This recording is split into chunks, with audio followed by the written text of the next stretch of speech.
Uyghur yazgıçılары Hacı Mirzahid Kerimi Savut Davudlarının Milletler Neşriyat tarafından neşr kılıngan Saidxon namlı romanı. Bu roman Biliq şirketide avazga elinip Biliq doğru anlatıldı. Saidxon Sayxun daryosini yaqlab ketib etib, u qatdiki buningdan 5 yil burun anar sharibida ishgan bag'ni ko'rib tonadi. Qo'jelaka, daryoning o'qitiga o'tib, avbaq kirib anar yapman saqanda. Necha oydan beri uy tamqa yemay qurib ketdik emasmi? Dedi-da, uning javobiga qaramay kiyimlarini silib, ishton bilan so'g'i sakradi. Shahzodam, bu qanday qilib? Açıklangan Gojeli Batur şu dem ilacısız halda özünün kiyimlerini silip götürgünüçe soğuğa kiredi. Saidxon onunla qarabını koymay, bir kuluda kiyimlerini götürüp, bir kuluda pakçılap özüp, o qırğaqı yedi. Su xelili soğuk edi. Onun üstüge guruldap durgan küz şamılımı onu toğdurdu. Kiyimlerini iştik kiyip, qaşa yeniğe keldi. Qızırıp pişqan anarı, alma onun közleriga göründü. Bağda hiç kim yok idi. O qaşanın işkini içip bakqı kirdi. Şu çağda peşayvallar öydünün bir yaş ayal kozu götürüp çıktı. Qara qaş, sumbul çaş bu ayal natunish kişinin turganligini görüp, ro'mol bilan yüzünü yepip turup so'radi. Özleri kim bo'lalar? Men Saidxon bo'laman. Buvamni yo'qlab keldim. Saidxon? Ayol chirqirab ko'zini tashlab etdi. Shu chaqda bog'dagi uylardan bir necha ayol bolalari muhjaygan bo'y chiqib keldi. "Nim bo'ldi, xon qizim?" so'radi bo'y.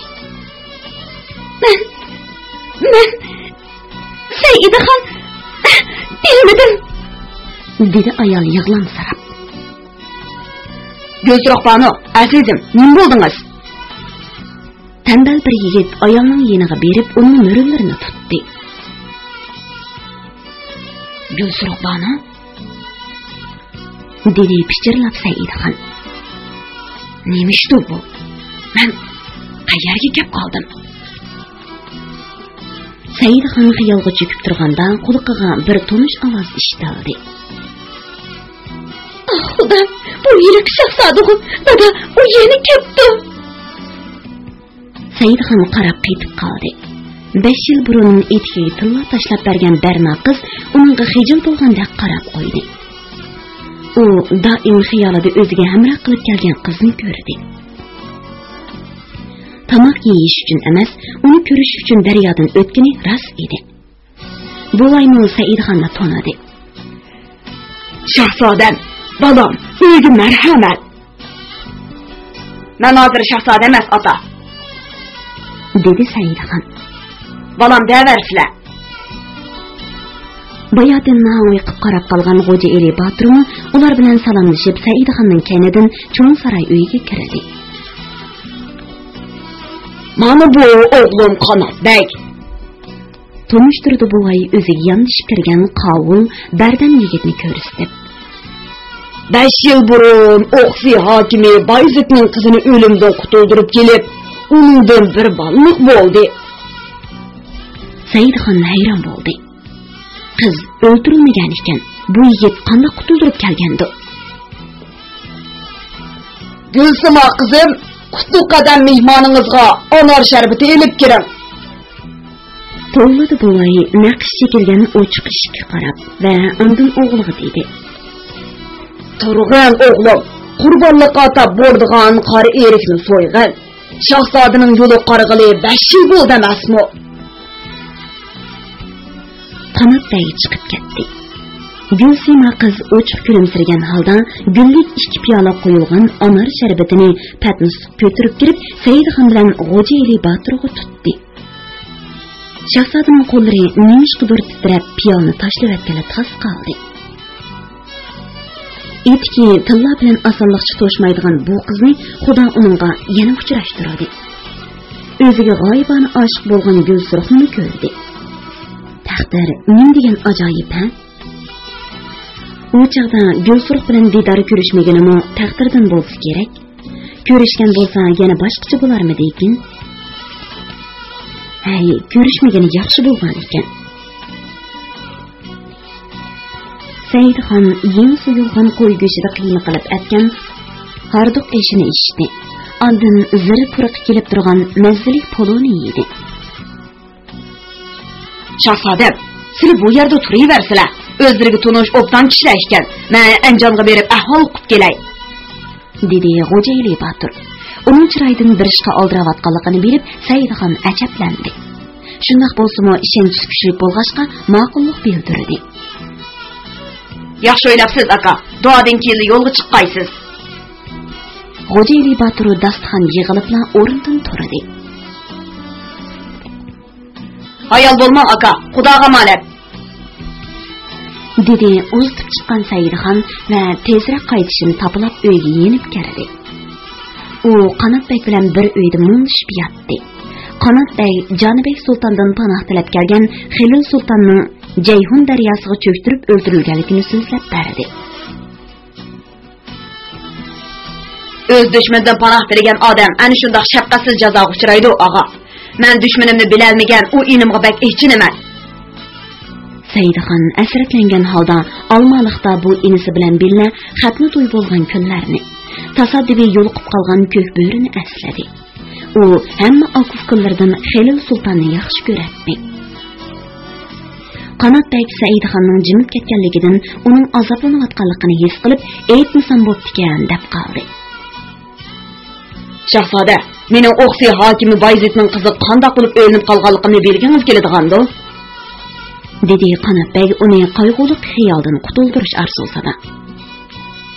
Saidxon birdilla beshini ko'tarib, qiziqish nazarida uningdan so'radi. "Menmi hayron, qanday qilib u zolimning kuyovli bo'lib qoldingiz? Aytib bering, og'a." "Bu bir ajoyib voqea, Allohning taqdiri bilan bo'lgan ish", deb so'z boshladi Qanotbek. "Shahzoda, siz ashu yili bizning baq tasodifiy kelib ketganingizdan keyin ko'nglimga sardor bo'lish ishtiyoqi tushdi. Otamning to'sqini qarmay o'qsiga berib, hokim Bayzidga fidokor navkar bo'lish orzuyim borligini uning o'rdi begiga bildirdim. U bo'ybastimga qarab talabimni qabul qildi. Shuning bilan o'rdi navkar bo'lib qoldim. Haqiqatan tirishib jamoatini egilab qolmasdan sadoqat bilan xizmat qildim. Buni bilgan Bayzid meni o'z sariyiga kuzatchi asovul qilib belgiladi. Bir kuni otasining yendi kirgan Gulsuruq banoni ko'rib, uningga oshiq bo'lib qoldim. Buni u qizga bildirishim mumkin emas edi. Biroq o'tida puchilib yurgan kunlarning birida hokim Bayzid bu qizni o'limga buyurdi. Jallod uni elib mangdi. Alloh ko'nglimga bu qizni qutuldirish orzusini soldi. Qanotbek boshdan kechirganlarini so'zlab bo'lib dedi. Keyin o'qsi hokim Bayzidni Shaybonxon o'ldirdi. Shunga bizni to'y qilib, bu vaqtgacha hayot turyapmiz. Endi sizmi to'y qilasiz, shahzoda? Yo'lingizga to'liq qarab, dadamning ko'zlari eqib ketay dedi. Sizga singlimni bermoqchi. Taqdirning bu karomatidan hayajonlangan Saidxon gap qilmay o'rnidan turdi. Bo'yniga anisi esib qo'ygan tumarni elib, Qanotbekning bo'yniga osdi. Xudo sizni dushman qasdidan saqlag'ay. Bu mening sizga tutgan suyuncham. Saidxon shu xushalligida uxlab qoldi. Buvayning eti Rahim, laqabi Baba edi. Kishlar uni Rahim Baba deyishatdi. Asli Qashqarlik bo'lib, tijorat bilan Anjomga chiqqanda, mana shu bog' egisining qiziga o'ylanib, bu yerda turib qolgan edi. 7 farzand ko'rgan bo'lsa-mu, turib qolgani bir o'g'il, bir qiz edi. Saidxon dastlab bu bog'ga kelgandan tortib, uni g'oyibona kuyovul qilib olgan edi. Har kuni mushtilikini Allohdan so'raydi. Oxiri uning tilagi ijobat bo'lib, Saidxon yana kelganda to'yni qandoqmi keyin sursin. Bu ay 1-2 kun tayyorlik qilib, Saidxon bilan Gulsima qizning to'yini qilib qo'ydi. Saidxon atsi bandat namozdan keyin choy ichib o'tirganda 7-8 yasovul bilan Xo'jayli Botir kirib keldi. Shahzoda, sizni Jonibek sulton ordisi saqlab keldi. Sizga beradigan in'om bor o'xshaydi. Kelganimni nimishqa Jonibekka aytdingiz, og'a? Men bormayman, dedi Saidxon nimadandir shubhilanib. Bormasangiz bo'lmaydi, shahzoda. Do'q qilgan talaffuzda so'zladi Xo'jayli Botir. Xelil Sultan kelib bo'yin tavla qilgan ekan. Jonibek Sultan Jayhun daryosiga cho'ktirib yetibdi. Sizda bildim. İnamga erishgan kelib qapti-da. Xo'jayli. Bunda qilar deb o'ylamagan ekanman sizni. Taqdir Shahzoda. İnsan rahat ko'rish uchun jafo chekadi. Hargizmi jafo chekish uchun rahat ko'rmaydi. Qo'pon. Endi ayol bo'lib qolsak qallimiz ketadi. Saidxon Rahim boboga Qanotbekka qaradi. Barsila bala, Xudo o'zi saqlaydi, dedi qaynotasi. Men bu billa baray. Qanotbek bo'lamdi degan ma'noda Xo'jayliga qaradi. Mayli, beni barsan barg'in, dedi u. Saidxon duodan keyin qaynotasi qaynonasi bilan xo'shlashib yo'lga chiqdi. Qanotbekmi uningga hamroh bo'ldi. O'rniga borgacha yuzi uyatdimi, Xo'jayli bir og'izmi gap qilmadi. Assalomu alaykum. Salom berdi Saidxon qat-qat ko'rib ustida o'tirgan Jonibekka. Va alayk, kelibsiz xon, dedi u sovuq nazar tashlab. Chaqirtgansiz, keldim. Bu yerda nima ish qilmoqchisiz, Shahzoda? Texi o'yinib bo'lganim yo'q. Siz bu yerda tursangiz bo'lmaydi. Nima ishqa? Shuning uchunki siz qisos olg'uchi. Bezim. Men begunoh kishining jiniga zomin bo'lg'uch jallod emasman. Kishilarga aminlik berishchi shafqatchi emassiz. Buni bilgan bo'lsangiz, atili bu yerdan ketib. Ketsan, yana kelaman. O chaqda ko'ramiz. Saidxon atrofiga shuncha qarabmi, Xo'jaylini topolmadi. Uningga ikki kalima so'z qilg'isi bor edi. Saidxon uni izlab tepishga urinmay, orqasiga o'rilgunicha o'rnidan chiqib ketdi. Sirtda saqlab turgan Qanotbek. Xudoga shukr, Shahzodam, otga mingayla, dedi.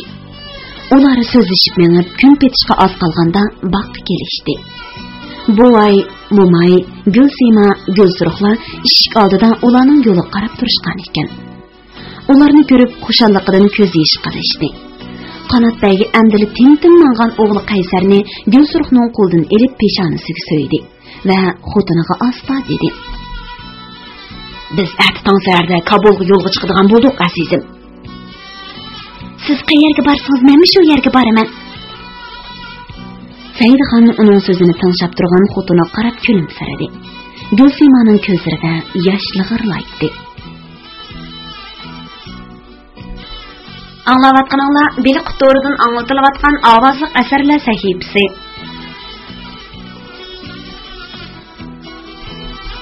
18-bob. Fatvo uchun to'kilgan qon. Attigandan beri yig'ayotgan yomg'ir divanxonaning derazalariga taraslab urilib turardi. Dal-daraxt, gul-giyohlarning yaproqlaridagi chang to'zonlar yuyilib, yaproqlar ko'mishdek parqirab ketgan edi. Yomg'ir to'xtaydigandek emas edi. Havo girimsan, osmon yuzi qaramtul, oq rangli edi. Sultan Mirza Abu Bakrning saraydan yenib chiqqan vaziri Amir Sardar qozilar yomg'irning to'xtashini kutib uylariga ketolmay divanxonaga tiqilib ketgan edi. Ularning orasida shaxtani kukuldoshlar ko'rinmaydi. U shu topda Sultan Mirza Abu Bakrni anigan xush xabardan vaqiflantirish uchun taxt oldida qo'l qo'yishtirib turardi. Boshqalarning oldida aytishga bo'lmaydigan qanday xabarkan u? So'zlar vazir, dedi Mirza Abu Bakr qirqilgan burti qo'shilib ketgan chasa saqini siypab qo'yib. U har qachon bir ishdan norozi bo'lganda shunday qiladi. Shaxtani kukuldash eg'iz ochdi. Shavkatlik sultonim, Xon Sulton xonim atdigan bomdoddan keyin zindonda qazo qilgan ekan. Ko'plarning oldida buni aytishga petin olmadim. Oxirat ishlarini qanday qilamiz? Mo'sh xabarmidi? Mirza Abu Bakrning quyuq qarqish ko'tarilib, tom qapiqi lipildab ketdi. Bayo ko'pchilikning oldida aytishga petin olmaganingiz obdan bo'lgan ekan. Derhal özü turgan qasrga o'tga, namoz digargacha oxiratlik ishlarini tamomlab, yerlik qo'yib etishga odam tayinlan. Namozni ordu masjidida tushirsin. Urug' tuqqan qarindoshlar ozod tutsin. Zindonda yotganligini hech kim eg'izdan chiqarmasin. Yana boshqa xabar bormi? Bor sultonim. Dedi Shahtani Kukuldash oldirib so'zlab. Sultan Muhammad Shaybonixon Sultan Mahmudxonni 5 o'g'li bilan Jayhun daryosiga cho'ktirib o'ltiribdi. Tuni-kunkach Anjondan kelgan oyg'oqchi bu xabarni menga yetkazdi. Saidxon bilan inisi Xilil sulton lashkar tortib kelgan aksi Mansurxon tarafidan Avliyo oti diyorida mag'lub qilingan ekan. Xilil sulton Jonibek sultonning qishig'i borganda u Jayhun daryosiga cho'ktirib o'ldirilibdi. Saidxon izderiksiz yo'qolib ketibdi. Muhammad Husayn Ko'ragan o'g'li Haydar Mirza bilan Kobuldagi Bobur Mirzaning yeniga ketibdi. Muhammad Shaybonixon Xusrav shoh bilan jang qilayotgandekmish. U Xusrav shohni yengandan keyin Sulton Husayn Bayqoroni yengib, Xorasonni, hatto Ironni egallashga bo'layotgan o'xshaydi. Sulton Mirza Abu Bakr yerga qarab tikilib turgan bosh vaziriga ko'z solib turib qoldi. Va bir ozdan keyin miyqilib kulib qo'yib dedi: Shaybonixonning nusrat qozonganligi haqida ajab so'zlab ketdingiz-ku, Kukuldash. Bular men uchun yeng xabar emas, muqarrar bo'ladigan ishlar. Shaybonixon Mo'g'ulistonga qo'shin tortib kelmamdi ekan, biz taraflarga-chi. Menga mush to'g'riliq uchur kerak.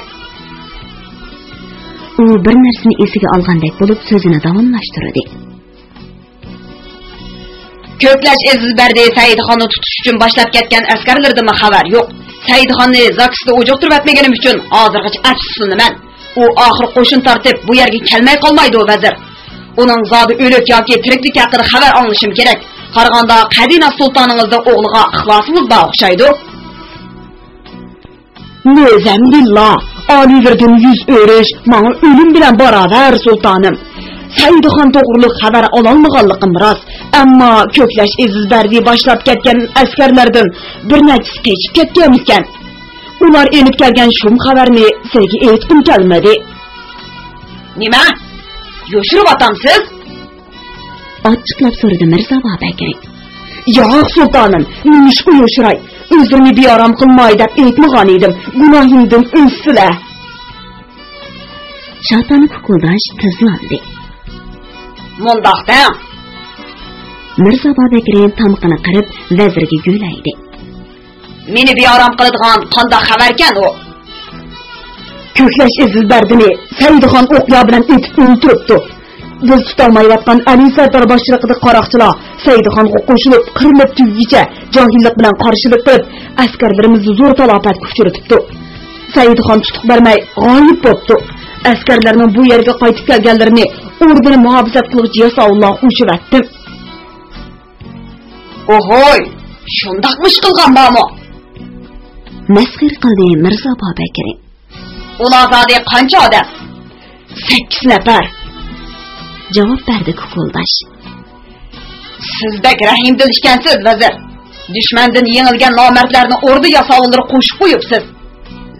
Ular kunlarning birida aramxonamga besib kirib, qilich bilan meni chapsa yaxshi bo'lamdi. Shahtani Kukuldash cho'chib ketdi. Peshonasidan ter chiqdi. Nezambillah. Ikkinchi qitim qasam ichdi u. Men ularni bundoq qiladi deb o'ylamayman. Agar shundoq bo'ladigan bo'lsa, menga o'lim haq bo'ladi sultonim. Oldirab o'zingizga o'zingiz hukm qilmang, vazir. Menga darhol qozi Otamshohni chaqirib berib, cho'ng kichik har qanday ishni shariat hukmidan chiqarib fatvosiz qilmayman. Xo'p, oliydir. Shahtani Kukuldash kaynichi menib, saroy eshigining bo'sog'isiga putlashib, jaq o'ngga tushdi. U divanxonaga chiqqanda bu yerda turgan amir vazirlarni ko'rdi. Pakar bo'yliq, oqargan soqoli ko'ksiga tushgan Hotamsha oq salla o'ralgan beshini gilding'ishib pichirlab, birning o'qib turardi. Shahtani Kukuldash uning qishig'i berib, qulqiga pichirladi. Shayxul Islom, o'zini sulton oliydir chaqiryotdi. Qulluq vazir, yomg'irning to'xtashini kutib turgunim, shohning marhamatiga erishtirdi-da. Bular saroyga kirganda Mirza Babakir saroyning o'ng tarafidagi baqqa qargan darizning dar pardasini qayirib, sirtqi ko'z solib otdi. Assalomu alaykum shohim. Allah adolat bobida oliylarini Nushirvan Odildek mashhur qilg'ay. Kelsalar, kursda o'tirsalar taqsirim. Bir necha masala ustida fatvo chiqarib bergan bo'lsalar. Ey Salo sultonim. Bo'g'ilib asta ovoz bilan dedi Hotamshah. Birinchi masala, dedi Mirzo Babakri. Vazir amirlar ichida podshoh qasd qilmoqchi bo'lganlarga qanday jazo qilmoq lozim? Qasd qiluvchilarning qasd qilish to'g'risida qanday amaliy dalil borkin, shuningga qarab bir narsa deyishga to'g'ri keladi shohim. Agar qasd to'g'risida hech qanday dalil isbot bo'lmasa, fatvo chiqarishga bo'lmaydi. Chiroy tutilgan Mirzo Babakri so'g'uq nazar bilan yana so'radi. Ikkinchi, bir xotin bor, u erini o'ltirmoqchi. Ko'rinishda eriga noit sodiqdek ko'rinadi. Amaliyotda erini o'ltirib, uning mol dunyosiga ega bo'lmoqchi. Xo'sh, buning uchun buningmi zaruriy yanala dalil isbot. Uchinchi, dedi Mirzo Babakri juduni o'rlab. Birov o'z podshohidan yuz o'rib, boshqa el podshohiga taslim bo'lish qo'yib yurgan bo'lsa, uni o'z maqsadiga yetkazmaslik uchun qanday qilmoq kerak? Yanına dalil isbot qarashga to'g'ri keladi. Agar o'z podshohdan yuz o'rib, boshqa el podshohiga taslim bo'lish uchun harakat qilgan bo'lsa, masalan, qechib ketayotganda tutilsa, esish kerak. Qo'shma g'arzi yozilgan maktubi qo'lga tushsa, unda davlat maxfiyatligi oshkorlangan bo'lsa, uni mo'chib o'ltirsa bo'ladi. Undaq bo'lmay odatdagi xat bo'lgan bo'lsa, gunohsiz bo'lgan bo'ladi sultonim. Ohoy, bugun gaplari bo'lakchi o'taqsi. Mirzo Babakrining chiroyi o'ngdi. Ochiq dalil isbot bo'lsa, sizdan fatvo berishning hojati qolmas edi taqsir. Yuqoridagi 3 masalada dalil isbot oshkor emas, yoshirib, shu fatvo berishlar kerak. Men g'aybatlardan qo'rqib, nurg'un masalalarga xato fatvo chiqarib, Alloh oldida og'ir gunoh qilganligimni endi his qilyapman. dedi qozi Kanon Hotamshah siliq talaffuzda. Nima? Qaysi ishlarni xato fatvo chiqarding? Mening bilgim kelyapti, qozi. İcazat bergan bo'lsalar, men bu to'g'riliq o'rinib, ondin javob bersam. Yuqori kuchmasligiga fatvo berish to'g'risida o'rinib ko'rmoqchimisan? Men faqat fatvo berish to'g'risida o'rinib ko'rmoqchiman. Bo'ladi. Ertadan boshlab 3 kun muhlat beray. Atrofni qo'ylab. Bugun dushanba hisob emas. 4-kuni jumadan keyin o'rniga kelib menga javob bersa. Mirzo Babakri endi chiqib ketsang bo'ladi degan ma'noda o'rnidan turdi. Xudo buyursa degan vaqtda javobga ega bo'lar oliylar. Hotamshah beshini sal egib qo'yibla saroydan chiqib ketdi. Mirzo Babakri ko'zlari ola chekman bo'lib ketgan Shahdoni Kukuldashning kanichi minib chiqib ketayotganligiga qarab qo'ymay, saroyning yon eshigidan haram hovlisi qadam qo'ydi. Xonish to'qonlarni birma-bir ko'zdan kechirib, miyiqida kulib qo'ydi-da, Hurriqa begimning qasri tarafga qarab mangdi. Qora ko'z Hurriqa begim Buxoro, Samarqanddagi bo'stonliq bog'larda jarindek yayrab erkin o'sgan edi. 13 yoshida Mirzo Babakriga yotliq qilinib, Yarkentga kelgandan beri qo'yning qo'sidek yavaşlashib ketgan edi. Balasining cho'ng bo'lgan Mahliya Sulton begimni texi 16 yoshning qarsini olmay tuqqanlik uchun Jamak Og'ja uni armak o'rnida boqqan edi. Ikkinchi balasi Jahongir Mirzani Mirzo Haydarning hammasi Sulton xonim kindik ona sifatida tarbiyalayotdi. Şuna Hurriqa begim o'zini yana yolg'iz sezatdi. 2 yilda bir qatam Samarqandga berib 2-3 ay yayrib olgani hisob qilmaganda, boshqa chaqlarda mana shundaq Jamak Og'ja oldida ha xo'sh deb o'tadi. Marhum Sulton Mahmud Mirzaning qizi bo'lganligi uchun hurmat ustun bo'lsa-mu, boshqa biror sirdosh kishisi bo'lmaganligi uchun bu diyorga ko'nalmay hasrat chekatdi. Vafot bo'lgan onasini sevganatdi. Shuning uchun ko'z yoshi qurmay sabdidek sarg'ayib ketgan edi. O'tgan yili Mirzo Babakri ko'ngli echilsin deb O'ytaq bag'ridagi 40 buloqqa sayliga kelib chiqqan edi. U shikar qilib yurib bir kiyik barsini tarik tutib oldi va xush bo'lib ketdi. Kiyikning bo'yin boshlarini silab, qora ko'zlari qarab, qora ko'zli qo'zon deb pichiriladi. Mirzo Babakir buni ko'rib kiyikni uningga berib atdi. Bu qora bo'yin kiyikka Xayrul Asma deb nom qo'yib, oltin ko'ldirma tumar tutib bo'yniga esib qo'ydi. Kimsaklar bilan bog'dan o't elib baqdi. Xayrul Asma uningga bak ichib ketdi. Malika uni qayerga olib borsa, u shu yerga billa boradi. G'am bosgan chog'larda uning bilan unsiz sirdishatdi. Mirzo Babakir kirib kelganda, u kiyikning beshini silab, yosh to'kib o'tiradi. Bo'ldamdi, kiyikni chiqarib eting, dedi sulton va kenisakka kiyikni elib chiqib ketishni ishorat qildi. Kiyik uningga mo'ltirlab qarab, etkini tishlab turib oldi. Oxiri kenisak kiyikni ko'tirib chiqib ketdi. Malika, dedi Mirzo Babakir. Allah sizga sabr qomat ato qilg'ay. Bu yil Samarqandga o'zim elib bormoqchi bo'lib atatdim. Ammo Mirzo Babakir so'zining oxirini aytmay, bir pas sukut turgandan keyin birdilla bu xotinni bag'riga besib, ondan so'zini davom qildi. Rahmatli qaynatam Sultan Mahmud Mirza vafot bo'lgandan keyin fursatni g'animat bilgan uning vaziri Xusravsho barliq xazinaga ega bo'lib elib, Boysungur Mirzani siqib chiqargan ekan. Bu sizga ma'lum. 2 yildan beri Mas'ud Mirza bilan Boysungur Mirzani viloyatlarga hokim qilib qo'yib, o'zi podshoh bo'lib olibdi. Mirzo Babakir yana sukut qilib turdi. Aqllarimga nim bo'pti Shohin, dedi ansiz ovoz bilan Malika. U erining ko'ksiga bosh qo'yib yig'ladi. Qonxo'r, bag'ritash Xusravsho o'zi bek atkisi bo'lib tarbiyalab cho'ng qilgan bu ikki shahzoda hayotli bo'lsa, o'zining podshoh bo'la olmaydiganligini biladi ekan. Anglasam, avval akangiz Mas'ud Mirzaning ko'ziga nil tortib qo'rqibdi. Boysungur Mirzani aldab o'ziga ishontirib elib, tuyuqsiz tutib o'ltiribdi. Dunyoda bundoq vahshiy qarniyat odam bo'lamdi, Malika. Bo'ldi, ko'p yig'lama. Bu satamkorning adibini Alloh o'zi berdi. Duo qiling.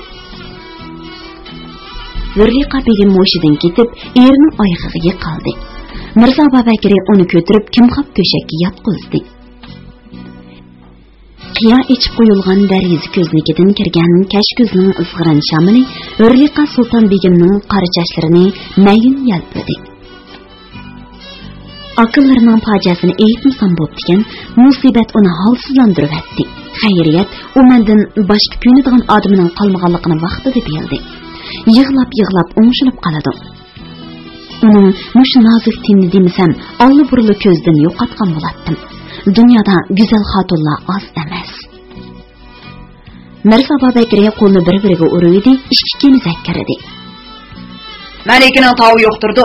Zaynab xotinni chaqirib beringlar. Uningga bir necha kun amroh bo'lsin, dedi-da chiqib ketdi. Anglavatqaninglar bil qutoridan anglatilayotgan ovozliq asarlar sahifasi.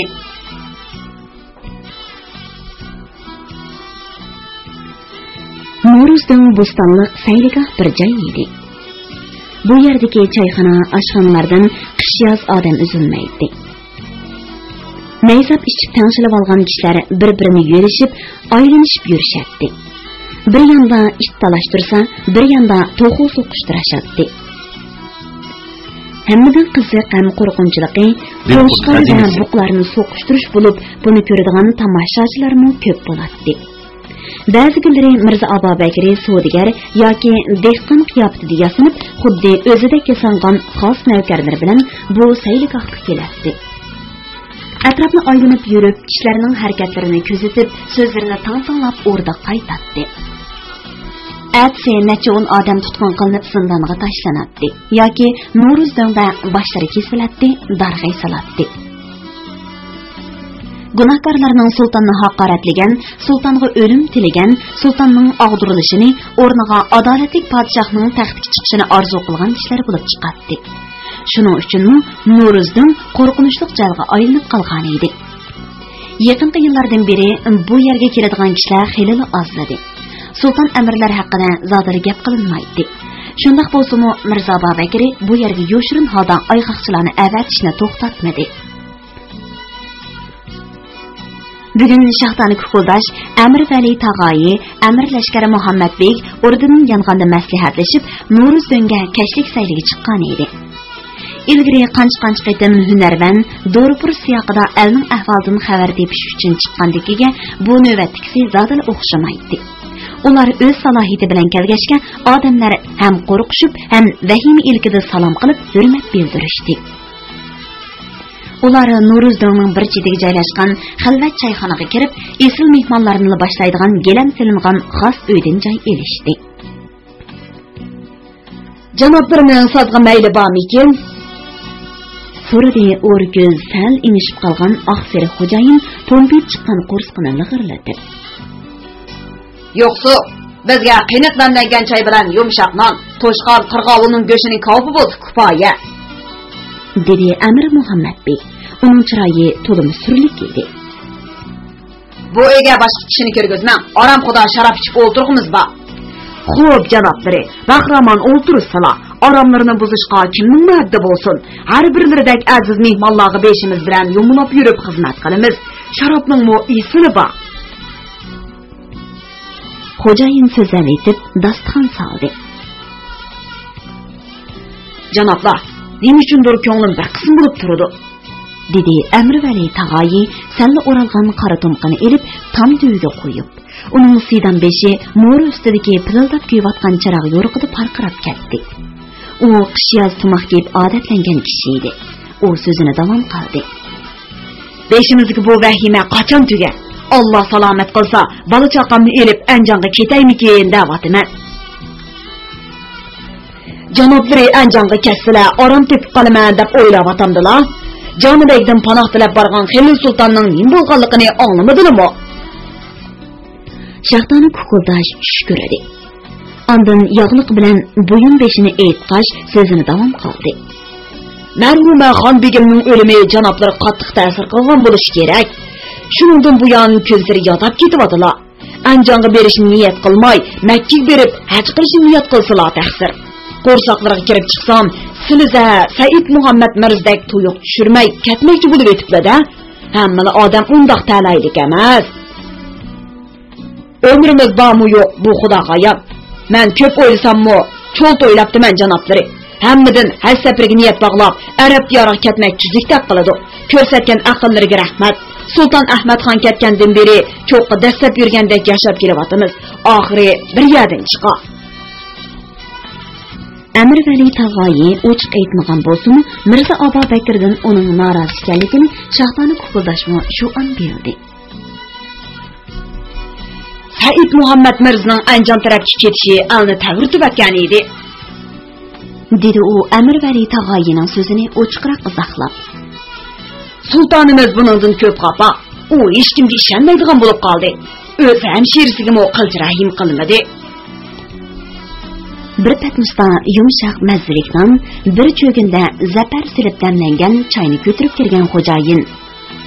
Janoblar, kavob hozir tayyor bo'ladi. Deb bir necha nonni o'shtadi va nafs naqsh chekilgan piyolalarga choy qo'yib, ularning oldiga qo'ydi. O'z ishlarini qilsalar. Deb uni chiqib ketishga buyurdi. Bayotin gap qilmay uyning to'nglik dariz o'rnidagi kunkurlarga mayus nazar silib o'tirgan Amir Muhammadbek. Choyxona xo'jayini jimmida chiqib ketdi. Janoblar, bandadan emas, Allohdan qo'rqgan kishi omonlik topadi. Gapni ochiq qilishayli. Dedi u birdan gap boshlab. Odam qandan tugman teshini aylantirish bu zamon podshohlari ichida faqat Sulton Mirza Abo Bakrlar maydonga keltirgan eg'ir fojia. Biz sukut qilib uni to'smadik, balki yaxshi qilyaptilar deb yalbadik. Mana men uning buyrug'ini ijro qilib, Madu, Chekroq aymoqlarining 3000 odamining putini tizdan kestirib etdim. Bu shariatga xilof emasmi? Dunyoda buningdan cho'ng, yana qandoq gunoh bo'lsin taqsirlar. Uning farmoni bilan uzgan taraflarda 2000 dak kishini qatl qildim. Shuningdan bu yan kechsimi, kunduzimi ko'zimga qonli ko'rinadigan bo'ldi. Odam o'ltirib tushaydigan bo'ldim. Bu xunxo'rliqlarni bir bandadan qo'rqib qildim-ku. Mendan qora yuz bandi yo'q ekan deb o'ylab, Allohning jazosidan qo'rqiblar. Kunlarni hasrat nadomat bilan o'tkazayotganimga xeyri bo'ldi. Ömrümning oxirini xunxo'rlikdan qo'l uzib, tavba istig'for bilan o'tkazishni yetib keldim. Әмір Muhammad Bey o'riqlab chiroyini qardab ketgan edi. Saqal burtini doim chiroyli yastib, gursildab dastlab yuradigan bu odam amdilikda asirga tushgan sarbozdek shumshib qolgan edi. U kayni-kaynidan bir qancha jam sharab ichib, bir ziq kavob yegandan keyin kayfi ko'tarilib, jangovarlashib ketdi. Meni qo'rqoq demanglar. Qonga bo'yalgan qilchimni qon bilan yuvishga tayyorman, o'g'illarim. Men kalvaga aql ko'rsatishinglar kerak. Shaxtani kukuldash yumshoq non bilan qirg'ovul go'shida pishirilgan kavobdan ziq yeb, ondan 2 jam sharab ichdi. U burunqidek semiz edi. Sizlar janoblar og'zinglarga kelganini deb odamni bunda qo'rqitmanglar. Texi bir ziq kavobni tugitib yeb bo'lolmagan tag'oyi xotirjamsizlanib siydan beshini silab qo'ydi. Gapni o'zlari boshladilar taqsir. Zarda qildi Muhammad Bey yana bir piyola sharobni ichib etib. Amdilikda suhbatdan o'zlarini qochirib atdilar. Bu gaplarni sulton anglab qolsa, oldi bilan o'zlari javob berdilar. Men hech qanday gap qilmadim, hech nima demadim, dedi tag'oyi yog'iq beshini g'ildonlashib. U o'rnidan qopdi. Men ketay. O'tirsizlar taqsir. Shoyi tunning peshidan tortib o'ltirg'izdi Muhammad Bey. Bunchalar qo'rqib ketmasizlar. Bu yerda qo'shqarbak yo'q. Men ketay amir. Nimishqa doğru qo'rqib kelyapman. Naga ketilar? O'rdig'imi? So'radi Shaxtani kukuldash. Uyga balonlarimning yeniga vazir azam. Qo'rqinchoq odamlarga vahima yepishqoq keladi. Sizlar Mirza Abubakirdan qo'rqqan siri kishilarning besh kesiri badi. Buni asrdan chiqarmag'aylar. Ketish oldida bir oz ichib olsalar. Muhammad Bey piyolaga lip-liq sharobni ishik og'sining yog'oq yuziga chechib atdi. O'chiqib ketgan Amir Vali tag'oyi yog'liq bilan yuz ko'zlarini surtib, g'o'dirg'inicha uydan chiqib ketdi. Shoyi tunnimi sharob bilan bulg'adi. Nimishqa bu yerga keldim ha? Bu nas bosgan qora ko'ngillarga hamroh bo'lganim uchun bunmi oz? Ata sar o'rdiga berib, bu ikki qozzobning yomon niyatidan sultonni xabardor qilib, uning in'omiga erishmasam. Amir Vali tag'oyi o'ylab asta qadam bilan Nurizdonni oralab mangdi. Char bozorchilar yaymonlarini allapurun yig'ib ketishgan edi. U yeri bu yerdagi oshxonalarni ochiq edi. Amir Vali tag'oyi yerdan bosh ko'tarmay minib, Nurizdondan pastga tushib, yo'lning aylanmasiga kelganda, ikki notanish odam uning oldini to'sdi. Janobi ishqoqsi, saqaqir qilsizlar, dedi shapurut, pakar bo'yliq yigit uning o'ng beligini tortib. Taqsir, sharob to'ng'iga cho'mildimi nima? Uning so'l beligini egiz bo'yliq yana biri tutdi. Amir Vali tag'oyi cho'chib, o'doqqan holda dedi. Balonlarim, nemish bo'ldi? Meni nega olib borsizlar? Ular uning putqulni yerga tekkizmay, daraxtlik ichiga erib kirib, chapqalliq orasida mash'al ko'tarib turgan bir odamning yanida to'xtatdi. Ishqoqsi, sultonga osiylik qilmoqchi bo'lgan odamni qatl qilg'ili keldim. Amir Vali tag'oyi shundoq qarab, suvodan terak yulinib qilich tutib turgan qo'shqarbayni ko'rdi. Uning teniga titrak o'lashdi. Men sultonning muhim xabarini yetkazmoqchi edim. Ishq og'sining yoshlari yog'oq yuzdan sirg'ib, shalon soqollariga tamdi. Muhim xabarni uchun maslahatlashgandan keyin berib aytamsan. Uchunning Nurizdondagi chayxonning ko'nkurdik uyda nima deyishganliklarini angladim da yuz. Sulton donoshga bugun seni qatl qilishga farmon tushirgan edi. Uyingga borsak, sulton bosh vazirining chaqirib elib chiqib ketganligini aytdi. Shohdoni kukuldash bilan Amir Muhammad Bekning uyiga borsak, o'xshashli ularmi yo'q ekan. Izda Nurizdonga berib, chayxonada ishganliklaringlarni so'rab bildik.